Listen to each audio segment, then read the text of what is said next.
Good afternoon.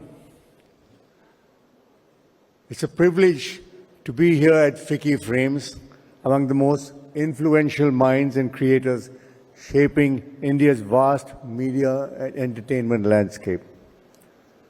At the end of this year, I will have been in the media business for 50 years. If there's one lesson I've learned over the 5 past decades, it is this: disruption never ends. In fact, disruption is the only constant. I began with a print magazine called India Today, which at its peak had a readership of 5 million. We have now 4 24-hour news channels, 60 robust digital, mobile, and social media entities. Today, the India Today Group's combined media reach spans 750 million viewers, readers, followers, fans, and subscribers. And India's first AI news anchor, called Sana, has been launched by us, who's growing in capability day by day. So as you can see, each disruption created a new opportunity.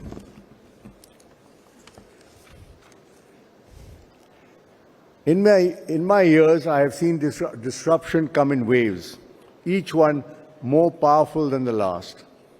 Each wave has intensified the two things: the audience attention and the advertising rupee. Beneath all the technological disruption lies a deeper structural problem in the business model of news. But before I get into that, let me start with the miracles of the media world which exist in India and India alone. In terms of sheer volume, we are the undisputed global king of news media. I don't think any country has over 140,000 registered publications. Forget the world. Just the city of Delhi wakes up to dozens of English newspapers daily and just as many regional newspapers. I'm sure no city in the world has that in today's digital world. According to TRI, we have 900 permitted satellite TV channels, out of which more than 375 are 24-hour news channels and more in the pipeline. Again, this is nowhere else in the world. This is a gigantic industry. But have you stopped to think who really pays for it?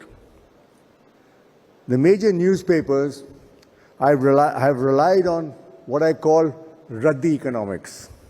That is the pricing of your paper so low that at the end of the week, you get more for it than you actually paid for it when the Raddi wala comes to collect it. So not only is it free, but you make a profit. Also, once a newspaper enters your home, you're unlikely to discontinue it, even if you stop consuming it. Perhaps this is the only product in the world where the consumer stops consuming, but the supply keeps continuing.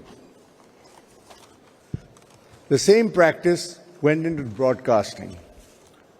When cable channels were launched, the distribution system was linear, which meant the cables operators did not have the capacity to carry the huge number of channels available. The result was that broadcasters had to pay cable operators carriage fees for their channels to be made available to consumers.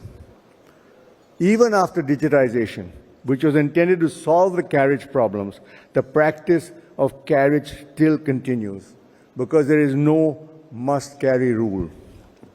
With the result, the problems of the broadcasters didn't get resolved, but only got compounded. The TRI regulations controlling the price of channels are another hindrance to allowing market forces to play. It is beyond my understanding why the government treats the supply of cable TV as an essential commodity whose price they must regulate like wheat or rice. In reality, the regulations are strangling the broadcasting industry, which provides employment for over 1.7 million people, a number that could have been much more if market forces were allowed to come into play.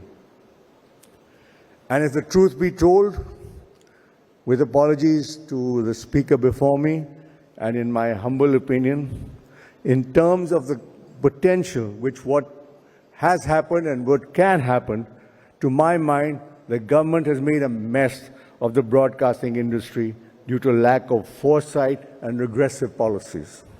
I believe the role of the government should be to ensure a fair, level playing field, not to regulate, but to facilitate. Going back to the business of news, the bottom line is that news is by and large cheap or free for the consumer, and the publisher or the broadcaster gets little from what the consumer pays. So who really pays for this gigantic news industry with 375 news channels and more in the pipeline? They form the largest segment of all channels, around 40%. The paymaster is the advertiser. Then journalism, when journalism's survival depends almost entirely on advertising from corporations and governments, its independence is under a constant threat of compromise. We've all seen it. The hand that gives can also take away. To be clear, I'm not painting the entire industry with one brush. The advertising funding model has, against all odds, produced some of the finest journalism in India. The Bofors scandal, the 2G spectrum scam, the Commonwealth Games expose, the corona pandemic issues, Manipur, Ukraine war, and many more. These are brought to light by journalists working within this very system. But we must be honest, the space for dissent is shrinking, not because of jackbooted censor, but because of balance sheets and ad sales targets. And today, the problem has taken another form. Excuse me, I'm in a FICCI forum, but I call it the advent of billionaire news channels. We are now seeing the entry of large industrial houses into the news business, for whom news is not a business at all, but it is a tool of influence and access. They have deep pockets, and they are destroying the economic models of the news channels, which will be detrimental not just to profitability, but to good journalism. After all, the currency of news channels is credibility, and their entrance makes the public believe that every channel is a mouthpiece for vested interests. You should also note that today, I would say 99% of news channels lose money. As you can see, the business model is already cracking. But this must be the only business in the world where the industry loses money, but there's still a queue for people who want to get into it. The next disruption was, of course, digital, the wave of digital. Digital news was our chance to fix the model, to build a direct relationship with the reader, but we repeated the same mistake, only this time on a global scale. We gave our product away for free, chasing scale and eyeballs. We chased them because the new gatekeepers demanded it. Google, Facebook, YouTube, and Twitter became the world's new editor-in-chiefs. They produce no journalism, but they control its distribution and monetization. Frankly, I find it maddening that they are not in law treated as publishers, but only as platforms.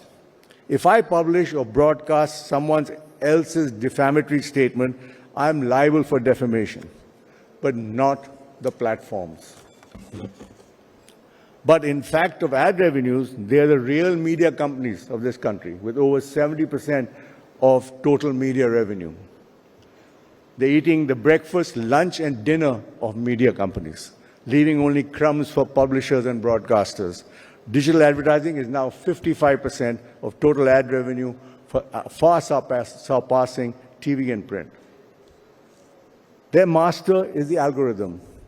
The algorithm doesn't reward depth, accuracy, or nuance.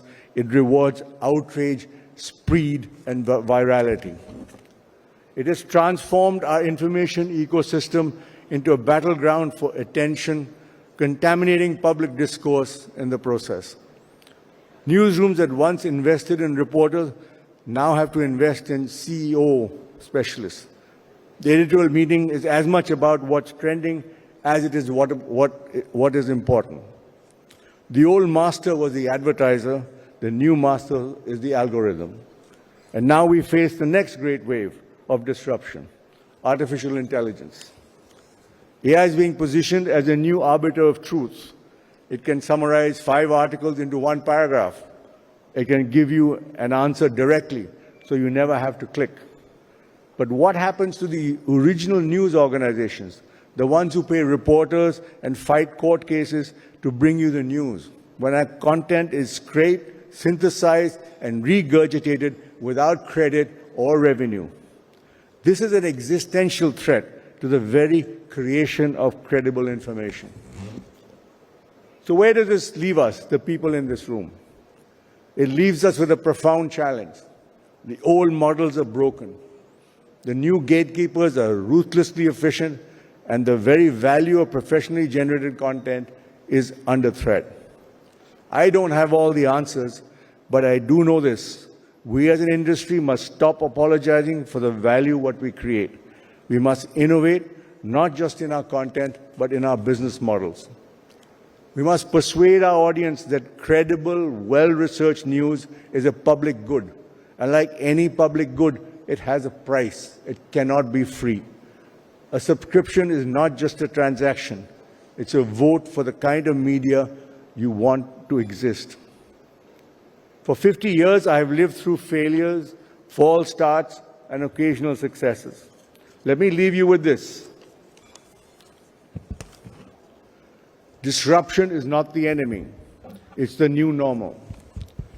The real question is, do we have the courage, imagination, innovation, resilience, and integrity to seize it? The challenge today is not just to survive the next wave of disruption, but to build a future where our journalism is just not viable, but valuable. Ultimately, we are storytellers, and humanity survives on the stories we tell each other. We should not be intimidated by new technologies, but use it to tell stories in a more memorable and truthful way. In an era of post-truth, telling the truth matters even more. The future of truth in India, and indeed the health of our democracy, depends on it. Thank you.